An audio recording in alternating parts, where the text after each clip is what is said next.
Allô les gens, j'espère que vous allez bien. J'ai décidé de commencer mes vidéos Booktube pour plusieurs raisons, mais je me suis dit que ça, ce serait l'objet peut-être d'une FAQ ou quelque chose comme ça. Par contre, je vais vous donner 3 petites précisions d'abord avant de commencer la vidéo.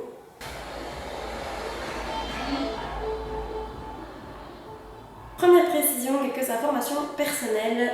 Je m'appelle Marie, j'ai 19 ans et j'habite en Belgique. D'où l'accent si jamais vous en entendez un. Vous en entendez un, oui, voilà, c'est juste. Deuxième petite précision, au niveau du décor, le décor n'est pas hyper recherché, mais c'est là où j'avais le plus de luminosité. Évidemment, j'ai bien eu envie de filmer devant ma bibliothèque, mais ce n'était pas possible, il n'y avait pas assez de luminosité du tout et j'ai pas encore les budgets pour avoir des lumières ou ce genre de choses. Donc voilà pourquoi je filme ici dans mon salon. J'essaierai à l'avenir de trouver peut-être un meilleur cadrage ou un meilleur décor, peu importe. On verra. Troisième précision, mes parents sont divorcés. Donc, tout dépendant de l'endroit où je suis, le décor changera et évidemment les livres aussi. J'essaierai de faire au mieux pour ne pas que ça soit trop changeant d'une vidéo à l'autre.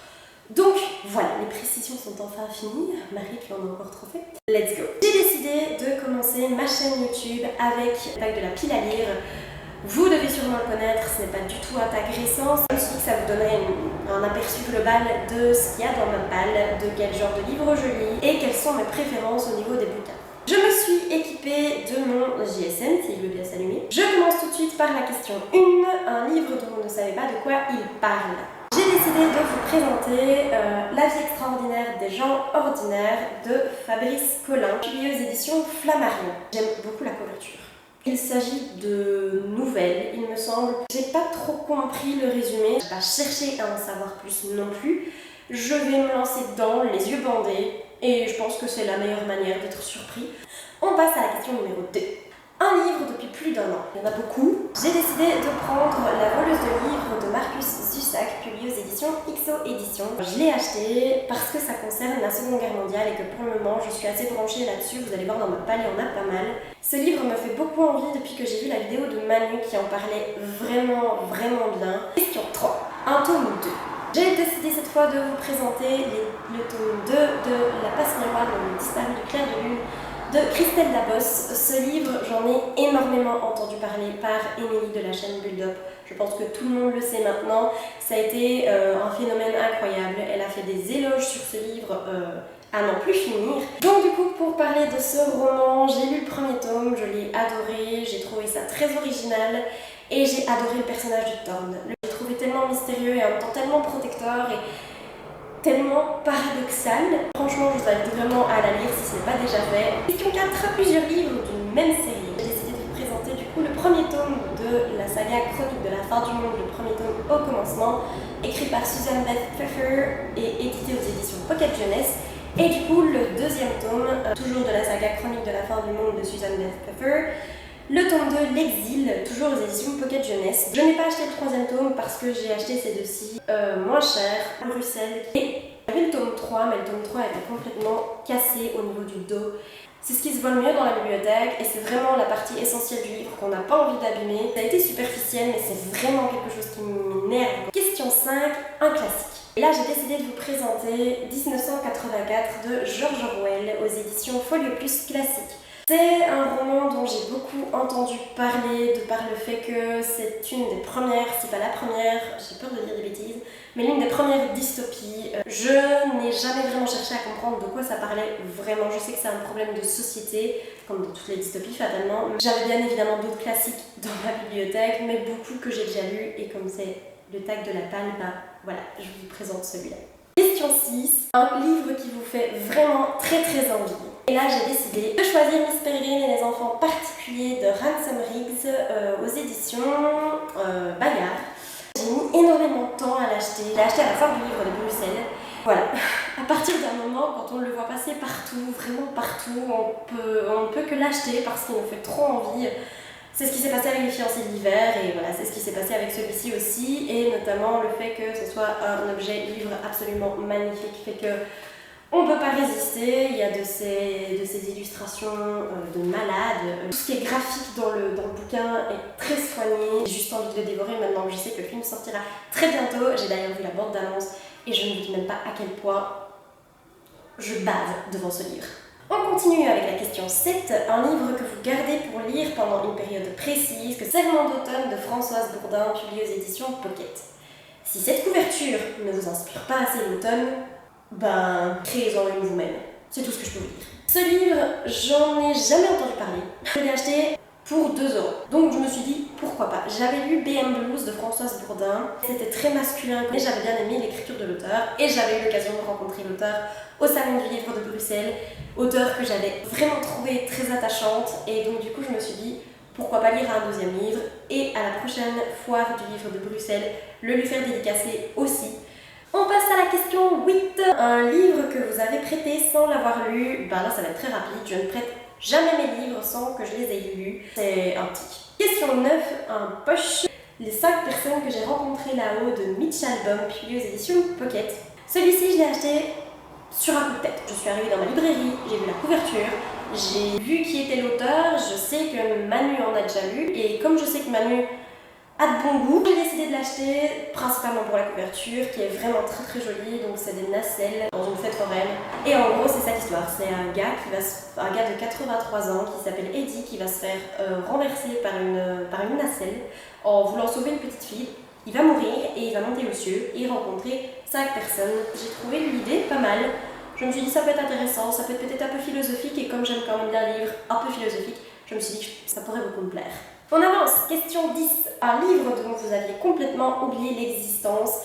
C'est rare que j'oublie l'existence de mes livres parce que chaque fois que je passe devant ma bibliothèque, je suis obligée de contempler tous mes bouquins. J'ai quand même choisi de vous présenter Que serais-je sans toi de Guillaume Musso, publié aux éditions Pocket, parce que ce livre, ce n'est pas moi qui l'ai acheté, on me l'a donné et il ne me tente pas vraiment. En fait, j'ai lu un livre de Guillaume Musso qui m'avait terriblement plu, La fille de papier, et finalement, j'ai plus envie d'en lire d'autres.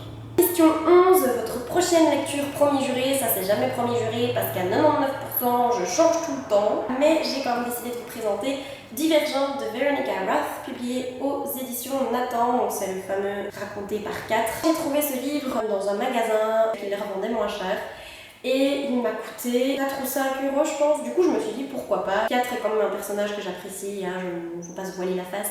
J'ai quand même très très hâte de voir un peu ce que 4 en pense. Question 12 et question facile, un Pocket jeunesse. J'ai décidé de vous présenter À la recherche de Wanda de Tony Dieter-Lisi, publié du coup aux éditions Pocket jeunesse. J'ai eu ce livre gratuitement à l'achat d'un autre livre dans ma bibliothèque, dans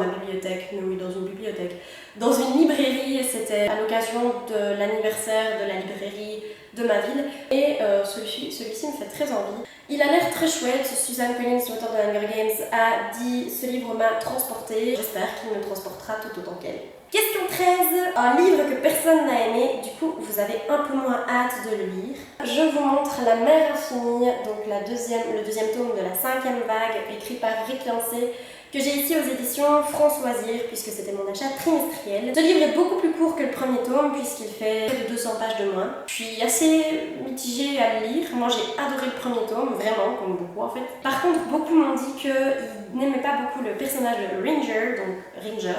Il me semble que c'est Ranger. Dites-moi si je me trompe dans les commentaires, mais il me semble que c'est Ranger. Je vais aller me spoiler en regardant si c'est bien elle.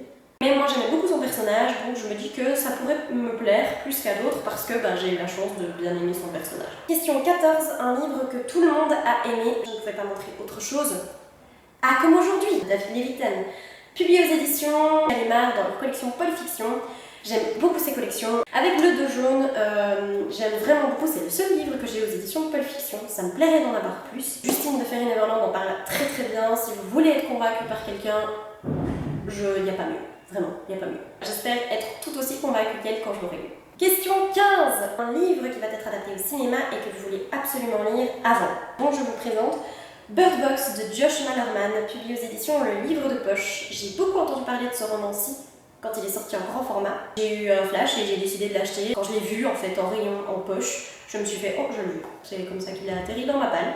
C'est souvent comme ça qu'atterrissent les livres dans ma palle. C'est après, quand j'ai ouvert le livre, je pense que c'est même à l'intérieur qui précise qu'il va être adapté au cinéma, que je me suis dit c'est encore mieux. Ça va être adapté, je l'ai déjà acheté, je le lis peinard et puis je vais le voir au cinéma. J'ai mal au dos, je commence à me faire vieillir, c'est difficile hein, à mon âge. On continue donc du coup avec la question 16, un livre avec une tranche rouge. Est-ce que c'est possible de faire plus rouge? Je vous le demande. Oui, c'est possible.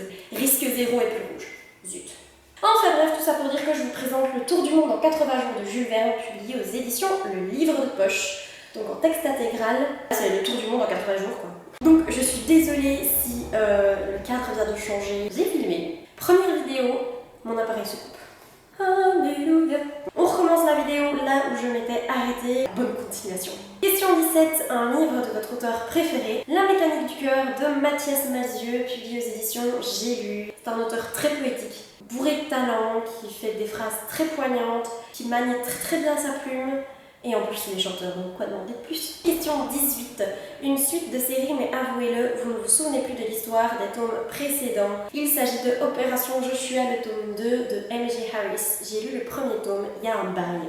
Quand j'étais encore une lectrice, mais genre pas du tout assidue, je suis entrée dans une librairie, j'ai demandé un livre en un seul tome, on m'en a montré un. Êtes-vous sûre que c'est un one-shot? Elle m'a dit oui, vraiment. Et voilà, deuxième tome. Question 19, un thriller. Mort au con de Karl Aderold, publié aux éditions Le Livre de Poche. Ça parle simplement d'un homme qui a envie de tuer tous les cons et qui a décidé d'écrire un manifeste pour convaincre le plus de monde de faire pareil. Un homme qui a à son actif 140 meurtres de cons. Question 20, un roman fantastique. Il s'agit de Zèle d'émeraude d'Alexiane Delis, publié aux éditions Nouvelle Plume. Celui-ci me faisait très envie parce que ça parle de Myrme, les Myrmes étant des créatures imaginaires ailées, et j'ai toujours adoré les créatures imaginaires ailées. Question 21, une dystopie. Il s'agit de l'intégrale de Entre chien et loup de Mallory Blackman, publiée aux éditions Milan dans leur collection Macadam. Elle est à moitié dans ma palle et à moitié dans mes j'ai lu puisque c'est une intégrale et que j'ai déjà lu 2 romans. La série compte au total 4 romans. L'histoire est très simple. Un monde où tout est noir ou blanc, où le noir est riche, puissant et dominant, et où ce qui est blanc est pauvre, opprimé et méprisé. Et fatalement, un amour entre un noir et un blanc est interdit, et pourtant 2 jeunes personnes vont vouloir prouver que l'amour brave tout. Ça démarre de ça, ça part en cacahuète, la fin du premier tome elle est inimaginable, et c'est une pépite. Il faut vraiment vous la lisiez si ce n'est pas déjà fait. Question 22, une romance. Il s'agit de Tous nos jours parfaits de Jennifer Niven, publié aux éditions Gallimard, jeunesse. Imaginez 2 personnes, un garçon et une fille, qui veulent tous les 2 se suicider et qui vont réapprendre à vivre ensemble. Est-ce qu'il n'y a pas plus belle histoire d'amour que ça? Question 23, un livre d'un auteur dont le nom de famille commence par C. Carnaval de Ray Celestin. Pourquoi je prends l'accent anglais? De Ray Celestin, publié aux éditions 10-18 dans leur collection Grand Détective. La couverture est sublime. J'avais déjà vu ce livre passer quand il est sorti en grand format. J'étais un peu hésitante et puis quand il est sorti en poche, je me suis dit allez, essayons. Ça mélange histoire policière, vaudou, cartes de tarot. J'ai très hâte de le lire. Question 24, un livre qu'on nous a conseillé. Et là je vous présente L'extraordinaire voyage du fakir qui était resté coincé dans une armoire Ikea de Romain Portelas, publié aux éditions Le Livre de Poche, il me semble, oui. Il m'a tout d'abord été conseillé par un ami qui m'avait offert un autre roman de Romain Portelas et que j'avais adoré. Puis il m'a ensuite été conseillé par une amie qui l'avait déjà lu et qui m'a expliqué l'histoire des quelques premières pages et j'ai adoré. Et puis l'annonce de sa sortie au cinéma m'a juste... Question 25, plusieurs livres d'un même auteur. Il s'agit de La malédiction de Grimm, le premier tome, et L'expédition H.G. Wells, le deuxième tome, tous les 2 écrits par Polly Schulman et tous les 2 publiés aux éditions Bayard. Il y a un 3e tome qui vient de sortir récemment. Maintenant, je ne sais plus le titre précisément, je vous le mettrai en barre d'infos si ça vous intéresse. J'ai très hâte de lire cette série parce que c'est l'histoire d'une bibliothèque, d'un dépôt plus précisément, qui n'est pas une bibliothèque ordinaire, puisqu'il n'y a aucun livre dans cette bibliothèque, mais que des objets qui sont sortis de contes que tout le monde connaît. Et ces objets font partie de la collection Grimm. Je fais des études afin de devenir bibliothécaire ou documentaliste, donc ça m'a tout simplement tellement plu comme idée. Question 26, un livre avec le mot secret dans le titre. Et là, je ne pouvais rien répondre parce que je n'ai aucun livre avec le mot secret dans le titre. Désolée. Question 27, le dernier livre que vous avez acheté. Je ne peux malheureusement pas vous le présenter parce qu'il est chez ma maman, mais je peux en revanche vous présenter le dernier livre que j'ai acheté chez mon papa.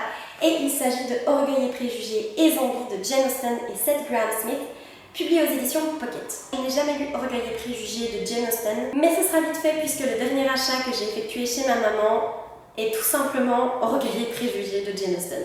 Donc j'ai très hâte de le lire et puis de découvrir celui-ci. Question 28, un autre livre Pocket Jeunesse.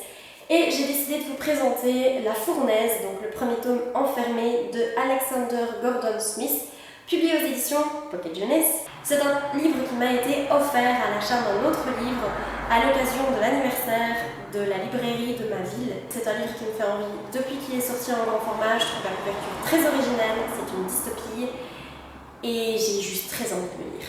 Et enfin, dernière question, un livre que vous avez acheté pour la couverture. Et j'aurais pu en mettre 9000 dans cette catégorie. 22 du 11-63 de Stephen King, publié aux éditions Le Livre de Poche. Parce que, voilà.